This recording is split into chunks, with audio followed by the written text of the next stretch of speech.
Fortnite match, so I burned her alive. Okay, that might sound insane, but just let me explain. Since we were little kids, my sister was always an annoyance. She would tell on me for the dumbest things, she would frame me for things she did, and she would always get her way. I was fed up with it. And on that day, the final straw was pulled. I was sitting in my room playing video games, minding my own business. The match was almost over. I was top 5, and it was looking like I was going to win when all of a sudden, boom! I lag out of the game. This infuriated me. I went to go check the router, and there she was. My worthless little sister was standing over the router with the cable unplugged. I looked at her in disbelief. She turned to me, pointed, and laughed. She laughed in my face. I said to her, "You can't just unplug the router. I just lost the game because of you." All she said was, "It's just a game, loser. Get a life." I took that personally. She just sat there smiling and chuckling. I glared at her with absolute hatred. In that moment, I simply turned around and walked away. And over the next couple weeks, I pretended to move on and to forgive her. But behind the facade, I loathed her and felt that justice needed to be served. I was tired of her games, tired of the way she acted, and most of all, I was tired of her. She was going to pay.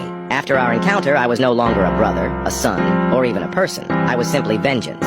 That weekend, our parents would be gone for their anniversary, and I was supposed to be at a friend's house. My sister would be home alone. However, I didn't go to the friend's house. I pretended to leave, and then I stayed hiding in the shadows. I waited outside of the house until dark. That's when I made my move. Now, normally, all of our doors and windows would be locked, but I made sure to leave one window unlocked to sneak back into the house. Walking around the house to the unlocked window, I passed my sister's room. She was on the phone with one of her friends, laughing, chuckling. My anger only grew. How could she be so happy? It was as if she didn't have a care in the world. I quietly snuck in through the window. The house was completely quiet, other than my sister's faint laughs from across the hall. I made my way into the kitchen. There, I turned on the oven and the stove to maximum heat. I threw paper towels and rags on top of it to speed up the process, and before I knew it, the kitchen was up in flames. The heat was overwhelming, and somehow my sister didn't notice it yet. I quickly climbed back out the window. Outside, I ran over to her bedroom window. Looking through it, she was laying on her bed talking to someone on the phone with earbuds in. She couldn't hear the fire raging throughout the house. It was perfect. In the blink of an eye, the fire reached her door, and you could see the red-hot glow from underneath it. My sister finally noticed it. She ran over and tried to open the door, but the doorknob burned her hand.